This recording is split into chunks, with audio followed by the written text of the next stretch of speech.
नमस्कार।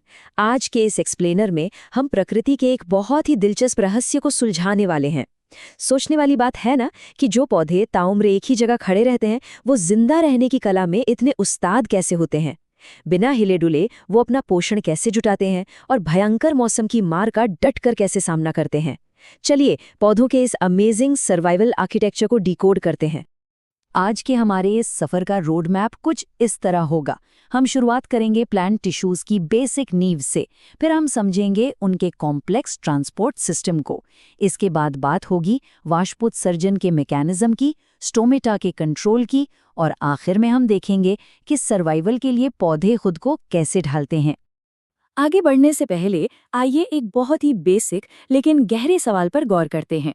जानवर तो खाने और रहने की तलाश में इधर उधर भागते हैं और इसमें उनकी खूब एनर्जी खर्च होती है, लेकिन पौधे तो अपनी जगह से हिलते भी नहीं हैं। तो फिर वो जानवरों की तरह बिना एनर्जी खर्च किए कैसे बढ़ते हैं और पानी या खनिजों को इतनी ऊंचाई तक पत्तियों में कैसे पहुंचाते हैं? इसका जवाब उनकी अंदरूनी बनावट में ही छिपा है। तो आइए अपने पहले सेक्शन की तरफ बढ़ते हैं, पौधों के ऊतकों की नींव। अगर हम पौधों और जानवरों की ग्रोथ को कंपेयर करें तो एक बहुत बड़ा फर्क नजर आता है। जानवरों की ग्रोथ उनके पूरे शरीर में एक समान होती है, लेकिन एक लिमिट तक। वहीं दूसरी तरफ पौधों की ग्रोथ कुछ खास जगहों तक ही सीमित होती है, लेकिन ये जिंदगी भर चलती रहती है। एक और मजेदार बात बताऊं, एनर्जी बचाने के लिए पौधों के ज्यादातर टिश्यूज असल में डेड यानी मृत होते हैं। जी हाँ, ये मृत कोशिकाएं उन्हें बिना ज्यादा मेंटेनेंस के एक बेहद मजबूत सपोर्ट सिस्टम देती हैं। इन पौधों की ग्रोथ को जो चीज ड्राइव करती है उसे मेरिस्टेमेटिक टिश्यू कहते हैं और इनकी लोकेशन बिल्कुल सटीक होती है। तनों और जड़ों के सिरों पर एपिकल मेरिस्टेम होता है जो लंबाई बढ़ाता है। मोटाई बढ़ाने का काम लैटरल मेरिस्टेम का है और पत्तियों या इंटरनोड्स के बेस पर इंटरकैलरी मेरिस्टेम पाया जाता है। चूंकि इन सेल्स का इकलौता काम लगातार डिवाइड होना है, इसलिए इनमें साइटोप्लाज्म बहुत घना होता है और इनमें वैक्यूल यानी रसधानी बिल्कुल नहीं होती। अब जब ये मेरिस्टेमेटिक सेल्स डिवाइड होने की अपनी क्षमता खो देती हैं, तो ये परमानेंट या स्थायी ऊतकों में बदल जाती हैं, जो मुख्य रूप से 3 तरह के होते हैं। पहला है पैरेन्काइमा, जो जीवित है और खाली जगह को भरता है। दूसरा है कोलेनकाइमा, जो पौधों को बिना टूटे मुड़ने की फ्लेक्सिबिलिटी देता है। और तीसरा सबसे अहम है स्क्लेरेन्काइमा। ये डेड सेल्स से बना होता है और इसकी दीवारें लिग्निन नाम के रसायन से बेहद मोटी और सख्त हो जाती हैं। नारियल का वो कठोर छिलका देखा है ना, वो इसी स्क्लेरेन्काइमा ऊतक का एकदम परफेक्ट उदाहरण है। चलिए अब सेक्शन 2 पर चलते हैं और समझते हैं इनके जटिल ऊतकों और परिवहन तंत्र को। सिंपल टिश्यूज के उलट कॉम्प्लेक्स टिश्यूज एक से ज्यादा तरह के सेल से मिलकर बनते हैं। इस ट्रांसपोर्ट सिस्टम में 2 मेन प्लेयर्स हैं, जाइलम और फ्लोएम। जाइलम का काम है पानी और खनिजों को जड़ों से ऊपर की तरफ ले जाना। ये ज्यादातर ट्रैकीड्स और वाहिकाओं जैसी मृत ट्यूब जैसी संरचनाओं से बना होता है। वहीं दूसरी तरफ फ्लोएम जीवित सेल से बना होता है, जैसे चालनी नलिकाएं और साथी कोशिकाएं। इसका काम पत्तियों में बने हुए ताजे खाने को पौधे के बाकी हिस्सों तक पहुंचाना है। अब आते हैं हम अपने तीसरे सेक्शन पर, वाष्पोत्सर्जन या ट्रांसपिरेशन का तंत्र। अगर हम ट्रांसपिरेशन को सीधे शब्दों में समझें तो इसका मतलब है पत्तियों में मौजूद छोटे छोटे छेदों यानी स्टोमेटा के जरिए पानी का भाप बनकर उड़ना। याद रखिए, ये जड़ों से पत्तियों तक पानी के पहुंचने वाले रास्ते से बिल्कुल अलग प्रोसेस है। और सबसे ज्यादा हैरान करने वाली बात पता है क्या है? पौधे जड़ों से जितना भी पानी सोखते हैं उसका लगभग 99% हिस्सा इसी वाष्पोत्सर्जन में भाप बनकर उड़ जाता है। जी हाँ, 99%। सिर्फ 1% पानी ही ग्रोथ और प्रकाश संश्लेषण के काम आता है। तो सवाल ये उठता है कि गुरुत्वाकर्षण के बिल्कुल खिलाफ जाकर पानी इतनी ऊंचाई तक पहुंचता कैसे? असल में इसके पीछे कुछ खास फिजिकल फोर्सेस काम करते हैं। पानी के मॉलिक्यूल्स का आपस में चिपकना संसंजन या कोहेजन कहलाता है और उनका जाइलम की दीवारों से चिपकना आसंजन या एडहीजन है। जब ये फोर्सेस जाइलम जैसी बहुत ही बारीक ट्यूब्स में काम करते हैं तो कैपिलैरिटी पैदा होती है, जिससे पानी ऊपर की तरफ खिंचता है। इसके साथ ही जड़ों में मौजूद हाई सॉल्ट कंसंट्रेशन की तरफ पानी का जो खिंचाव होता है वो एक ऑस्मोटिक प्रेशर बनाता है, जो पानी को लगातार ऊपर धकेलता रहता है।